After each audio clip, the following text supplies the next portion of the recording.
Donc c'est le coordonnateur de la coordination des associations de presse.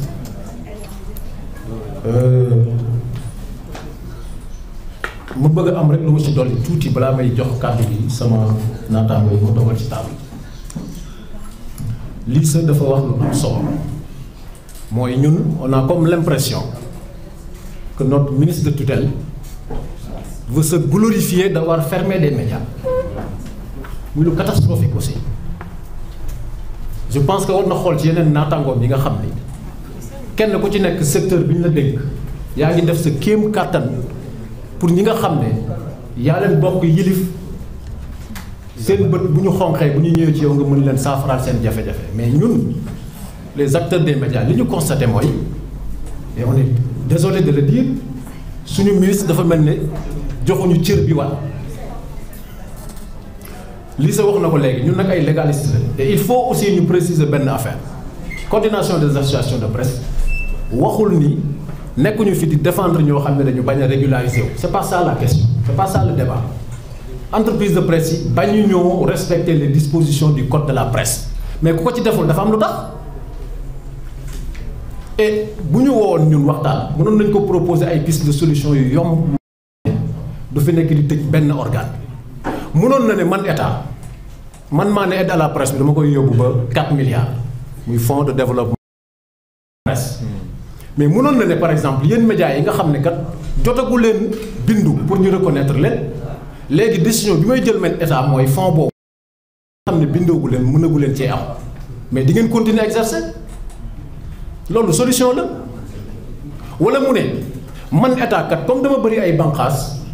te presse bi xam nañu ne dañuy signer ak ay convention muy direction générale yi ak yeneen structure état yi ba ci ministère yi yéen ñi nga xam ne kat jotagu leen am reconnaissance mënagu leen am convention bu ko waxoon ñu d'accord mais lu ñu mënta nangu mooy tëj organe de presse loolu dafa jéggi dayoo te defe naa ndamam moom warul nekk ci Sénégal la ñu tëjee lu toll ci 381 organes de presse ñetti téeméer ak juróom-ñett fukk ak benn ñu ne ci ayam moom Aliou Sall ci la ko Sénégal tëjee loolu du ndamam Moustapha Guirassy moo yor éducation nationale est-ce que ndamam mooy école yi di tëj le ministre de la santé est-ce que ndamam mooy centre de santé ak hôpitaux yi di tëj non donc ministre bi il faut que mu ubbeeku di waxtaan ak ñi mu war a waxtaanal ñun du ñu ay va-t-en-guerre ay légaliste lañu gënuñ ñoo bëgg réew mi te lim fi fekk lépp di ko appliquer ñun ñii ñoo doon daje di ko liggéey. conclusion yi bi ñu ko tegee ci taabalam ba léegi muy les assises des médias ba tey jii yu ci yàbbi ci nga ne da nga bëgg a développer un secteur problème la li ñu koy ñaan mooy benn na ubbiwaat plateforme bi nga xam ni tey ñun ñu nekk ci salle bi ñëpp képp ku ci bëgg a ubbi média suba sàmmonteeg les dispositions du code de la presse amoo foo bindoo parce que la plateforme a été fermée sans raison tey man mi bëgg a créer sama média parce que la création de média ne peut pas être souscrite dans le temps munoo ne création de média man léegi dama leen koy defal par année wala par 2 ans déedéet su ma neexee suba ma créer sama média mais su ma ko créer parce que moom ministre bi moo génne arrêté ne plateforme bii ma créé désormais c'est le seul endroit boo xam ni képp ko war a bindu tey pour ñu mën la reconnaître fii ngay jaar mais boo ko tëjee fa nga nit ñi di bindoo tey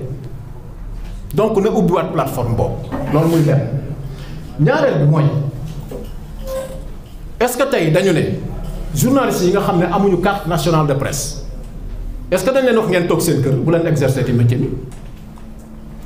ñaata journalistes ñoo fi am carte nationale de presse ñaata ñoo ko fi amul continuer di exercer métier bi est-ce que ñoom dañ leen ko aaye donc vraiment yëfu cuune daal lañ gis pour faire simple yëfu cuune dëgg lañ gis parce que amoon nañ ay piste de solution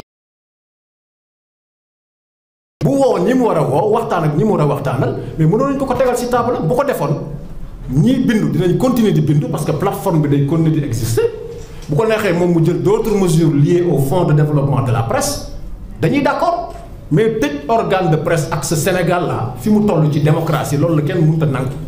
loolu nag combat la boo xamante ne aussi cap waru cee wéet benn yoon et je lance un appel à tous les médias du Sénégal toutes les entreprises de presse ay télévision ñun ñii ñoo doon mener le combat bi ñu fi jàppee ay journalistes tëj leen du ma tudd seen tur vous les connaissez ñii ñoo demoon seeti le procureur général waxtaan ak ñoom pour ñu libérer leen ces gens-là n'ont pas le droit de nous abandonner dans ce combat-là ci lañ bokk waaye nag ku jël sa responsabilité dem tafu ci état lu état wax nga ne baax na nekk jógee di dal ci sa kaw aussi di nga xam ne lépp dëgg la kon cette solidarité là dafa war a nekk une solidarité bu am ci parce que du combat wu nit c'est pas un combat de personne combat de principe la tëj média moo dul yoon bu fekkente ne am nga d'autres pistes de solution yoo mën a exploiter mais pourquoi vouloir s'entêter ne non yéen mel ne on est dans un camp militaire hein tu vas mettre la presse au pas da ngay def lii wala mu tëj la Sénégal musul doxee noonu et c'est la première fois nag c'est la première fois ñu gis un ministre qui se comporte de la sorte ba Sénégal des Sénégal ba léegi bu ko Moussa Bocar Thiam defoon dañuy xeex ak moom ñu fa remplacer donc duñ ko permettre moom aussi mu koy def kon na waxtaan na yaatal. association de presse dañu ubbeeku tëju wuñu mais nag boo ñu woowu li lii sa wax dëgg la koo xam ne boo ko wooyee du la jël boo ko bindee du la tontu boo ko laajee audience mu mel ne ku la déggul mais kooku nu muy waxtaane moo tax on lance un message au président de la République du Sénégal qui est le président de tous les Sénégalais seen ndam ak fi réew mi toll tey ci ñoo xamante ne ñàkk nañ seen liggéey dafa naa ne seen 381 organes de presse nga ne da nga koy tëj ñaata nit ñoo fay liggéey ñaata père de famille nga nar a sànq seen njaboot parce que mbir mi du rek journaliste yi boo tëjee entreprise sa mais yaa ngi lor famille wu lëmm mais ces conséquences sociales là est-ce que aussi ñoom ñu ngi ciy bàyyi xel donc nañu waxtaan ñun la bëgg ak le ministre de tutelle et foofu laay yem yeneen ñi aussi je vais laisser la parole à mes collègues ku ci am loo ci tool yi le doyen Kane le CEDEPS bi nga xam ne mi ngi def liggéey bu am solo donc doyen on passe la parole. Merci grand Sos, merci bien dit. Voilà.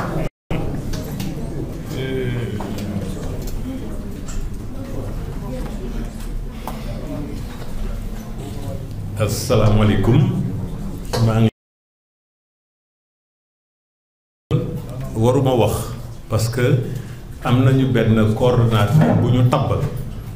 bu nga xam ne moom mooy coordonnateur u CAP moom bu fekkee ne dama ko ci war a yokk mooy ñun patronat de la presse ñun ñoo yor lépp li nga xam ne mooy action yi nar a def au niveau des cours et tribunaux parce que suñu xeex dafa am ay pàcc yu bare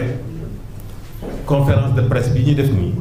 c'est par rapport à la bataille de l'opinion pour sénégalais yi xam yan jalgati liberté de la presse la fi nguuru président Bassirou Diomaye Diakhar Faye indi parce que depuis at bu mu toogee ay problème kese la indi dans le secteur de la presse fitna la indi dans le secteur de la presse surtout problème bu gën a fondamental mooy suñu constitution li mu samp la liberté de la presse nouveau régime bi bëgg presse bi moom mu wax kan moo war a nekk presse war a kan moo mënul nekk presse ñaareel bi nouveau régime bi du ma si dellu si dans le détail mais yëg ngeen ne ay jafe-jafe yu ñu am avec le fisc au Sénégal ñu présenté ñun entreprise de presse privée yi comme ñun ay bandits fiscaux lañu te pourtant yàlla xam na ne ñun dañu daan fay ñu ngi continuer di fay suñu lempo te ba pare lempo bu nga xam ne moom la ñu wax ne la entreprise de presse privée yi amel état bi en réalité daf si am intoxication fausse information yu bare fausse information yi nga xam ne ministre de la communication si boppam dégg nga moom moo ko doon di diffuser dette fiscale aux entreprises de presse yi mu ngi toll au 31 décembre 2023 10,5 milliards de francs CFA mais 10,5 milliards de francs CFA ministre bi buy wax mu ngi mel ni presse privée moo amel 10,5 milliards alors que li am ba am mooy 54% de cette dette fiscale là ñi nga xam ne moom la ñuy wooyee entreprise de presse de public ñoom ñoo ko amel état boo jëlee ku mel ni RTS boo jëlee ku mel ni Soleil boo jëlee ku mel ni APS boo jëlee ku mel ni TDS SA entreprise de presse privée yi nga xam ne ñoo fi gën a bare ci Sénégal te ñoom ñoo fi ëpp doole du point de vue des médias au Sénégal ñoom su ma ko mënee waxee noonu 45% rek la ñu amel ci 10,5 milliards yooyu mais yemul foofu problème bi mooy ci jaay doole bi nga xam ne nouveau régime bi mu ngi koy jaay doole presse privée mooy état bi ak ses démembrements dañu amel xaalis bu bare aux entreprises de presse privée xaalis bi nga xam ne sax moo ëpp li nga xam ne moom lay état bi di laaj aux entreprises de presse privée loolu mooy ci wàllum rek contrat yi nga xam ne def nañ ko contrat de publicité yi nga xam ne def nañ ko ci atum 2023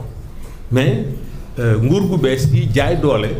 amel ñu xaalis ne duma leen fay xaalis boobu de la même manière yéen ngeen ne aussi Ibrahima Lissa fàttali na ko ne premier ministre moo jël dogal wax démembrement état bi yépp ngeen résilier de manière unilatérale seen terme laay répété de manière unilatérale seen contrat de publicité yi ngeen am ak entreprise de presse privée ñu waxati aide à la presse li ñu wooyee aide à la presse te ñu koy voté dans la loi de finances 2024 nouveau régime bi ne moom du ko séddale parce que moom dafa considérer ne médias yi fi nekk dañu lëkkaloo woon ak ancien régime bi donc ñoom dinañ fexe ba fagaagal te médias yooyu donc boo leen xoolee dama leen di xoj au niveau fiscal dama leen di xoj au niveau économique dama leen di xoj ba tey li ñu fi indi au niveau juridique pour que dootu doon mun a exister yooyu yëpp nag vraiment xew fii ci réew mi moo waral ñu ne rendi te dagat na nit bu nga xam ne dañ la bëgg a rendi nga jóg nga xeex moo tax ñun patronat bi comme que ñun ñoo yor mbirum judiciaire yi nga xam ne moom la ñu mené contre les actes posés par le ministre de la communication ñu daal di dugalaat pour que ñu mën a rapidement permettre aux entreprises de presse yi nga xam ne dañ leen notifier une cessation d'activité ñooñu mun a continuer liggéey de la même manière ñu introduire benn recours bu nga xam ne en annulation pour wane illégalité inconstitutionnalité arrêté bi nga xam ne moom la ministre de la communication jël ne dafay tere